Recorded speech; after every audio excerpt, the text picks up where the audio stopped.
Assalamualaikum warahmatullahi wabarakatuh. Sahabat Tafakur TV, mari kita bahas tentang surga Nabi Adam. Munzir Said berkata dalam tafsirnya, berkenaan dengan firman Allah Subhanahu wa Ta'ala kepada Nabi Adam alaihi salam, tinggallah engkau dan istrimu di dalam surga. Al-A'raf ayat 19. Para ulama berbeda pendapat dalam menafsirkan ayat di atas. Ada ulama yang memberi penafsiran bahwa Allah Subhanahu wa Ta'ala menempatkan Adam alaihi salam di surga abadi, Jannatul Khuldi, yang akan dimasuki kaum muslimin di hari kiamat kelak. Ulama lain memberi penafsiran bahwa surga tersebut adalah surga yang lain yang diciptakan oleh Allah Subhanahu wa Ta'ala khusus untuk Nabi Adam alaihi salam dan menempatkannya di dalamnya bukan surga abadi, Jannatul Khuldi. Kata Munzir Said lebih lanjut bahwa pendapat yang terakhir didukung oleh banyak dalil dan dalil-dalil tersebut mewajibkan adanya pendapat seperti itu. Abul Hasan Al-Mawardi berkata dalam tafsirnya bahwa manusia bersilang pendapat mengenai surga yang ditempati Nabi Adam alaihi salam. Pendapat pertama, bahwa surga tersebut adalah surga abadi, Jannatul Khuldi. Pendapat kedua, bahwa surga tersebut adalah surga yang sengaja disediakan Allah Subhanahu wa Ta'ala bagi Nabi Adam alaihi salam beserta istrinya. Allah Subhanahu wa Ta'ala menjadikannya sebagai tempat ujian dan surga tersebut bukan surga abadi, Jannatul Khuldi, yang merupakan tempat pembalasan di akhirat. Orang-orang yang menganut pendapat kedua ini berbeda pendapat ke dalam dua pendapat. A. Bahwa surga tersebut berada di langit karena Allah Subhanahu wa Ta'ala menurunkan Nabi Adam alaihi salam dan istrinya daripadanya. Ini adalah pendapat Hasan Basri. B. Bahwa surga tersebut berada di bumi karena Allah Subhanahu wa Ta'ala menguji Nabi Adam alaihi salam dan istrinya di dalamnya dengan melarang keduanya memakan buah-buahan pohon tertentu dan tidak melarang keduanya memakan buah-buahan yang lain yang ada di surga tersebut. Ini adalah pendapat Ibnu Bahar. Peristiwa tersebut terjadi tidak lama setelah Allah Subhanahu wa Ta'ala menyuruh iblis sujud kepada Nabi Adam alaihi salam. Hanya Allah Subhanahu wa Ta'ala yang tahu mana di antara pendapat di atas yang paling benar. Ibnul Khatib dalam tafsirnya yang terkenal menyatakan bahwa manusia berbeda pendapat tentang surga pada ayat di atas. Apakah surga tersebut berada di bumi atau di langit? Kalaupun toh benar surga itu berada di langit, apakah surga tersebut adalah negeri pembalasan di akhirat dan surga abadi, Jannatul Khuldi, atau apakah surga lainnya? Pendapat pertama, Abul Qasim Al-Balhi dan Abu Muslim Al-Isfahani berpendapat bahwa surga tersebut terletak di bumi. Keduanya mengartikan perintah turun dengan pengertian pindah dari satu tempat ke tempat lainnya seperti dalam firman Allah Subhanahu wa Ta'ala, pindahlah ke Mesir. Keduanya berhujah dengan ayat di atas dengan banyak pertimbangan. Pendapat kedua, pendapat Al-Jubai bahwa surga tersebut terletak di langit ketujuh.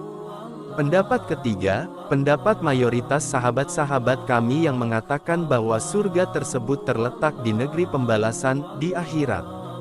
Abi Qasim Ar-Raghib berkata dalam tafsirnya bahwa manusia berbeda pendapat mengenai surga yang ditempati Nabi Adam alaihi salam.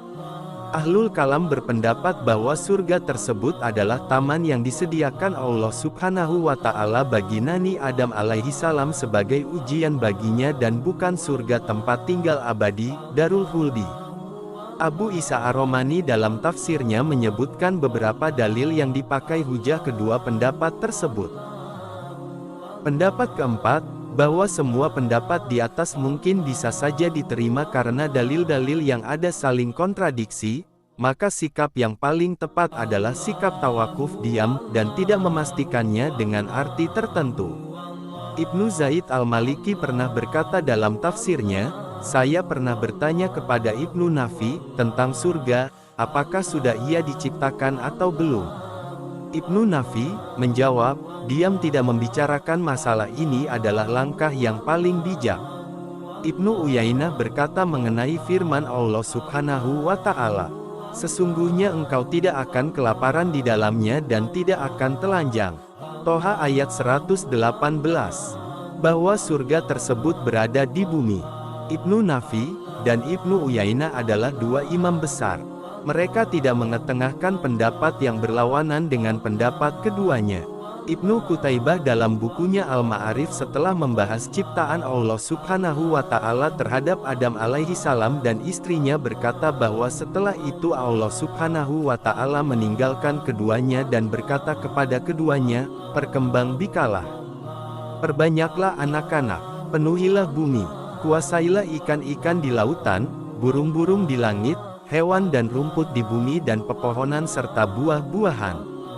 Allah Subhanahu wa Ta'ala juga mengabarkan bahwa di bumi ini ada makhluknya yang lain dan segala urusannya. Kata Ibnu Qutaibah lebih lanjut, setelah itu Allah Subhanahu wa Ta'ala membangun surga Firdaus dan terbagi menjadi 4 sungai, Sihun, Jihun, Dajlah, dan Efrat. Ibnu Qutaibah mengatakan adanya binatang ular. Katanya ular ini merupakan binatang daratan yang paling besar. Ular tersebut berkata kepada istri Adam alaihi salam, "Sesungguhnya kalian berdua tidak akan mati apabila mau makan buah-buahan pohon ini." Kata Ibnu Qutaibah lebih lanjut, kemudian Allah Subhanahu wa Ta'ala mengeluarkan Nabi Adam alaihi salam dari sebelah timur surga Aden ke bumi tempat ia diambil sebelumnya. Ibnu Qutaibah berkata bahwa Wahab berkata bahwa tempat turunnya Nabi Adam alaihi salam setelah ia diturunkan dari surga Aden adalah daerah di sebelah timur India. Kata Ibnu Qutaibah lebih lanjut bahwa Qabil menggendong saudaranya hingga sampai di sebuah lembah di Yaman di sebelah timur surga Aden kemudian bersembunyi di situ. Ulama selain Ibnu Qutaibah berkata terhadap apa yang dicuplik oleh Abu Sholih dari Ibnu Abbas mengenai firman Allah Subhanahu wa Ta'ala, "Turunlah kalian semua." Arti turun di sini sama dengan si fulan mendarat di sebuah tempat. Munzir bin Said berkata bahwa kami tidak mengatakan kecuali apa yang mereka katakan dan kalaulah surga Nabi Adam alaihi salam adalah surga abadi, maka pasti Adam alaihi salam kekal di dalamnya. Kami berhujah dengan Al-Quran sementara orang selain kami memastikan dan mengklaim sesuatu tanpa bukti. Inilah beberapa pendapat yang menyatakan bahwa ada perbedaan pendapat di kalangan ulama dalam masalah ini dan insya Allah nanti akan dipaparkan hujah masing-masing kelompok dan menjelaskan kesalahan dan kebenaran masing-masing kelompok tersebut. Terima kasih telah menonton video ini. Semoga Allah Subhanahu wa Ta'ala memberikan keberkahan atas waktu yang kita jalani. Wassalamualaikum warahmatullahi wabarakatuh.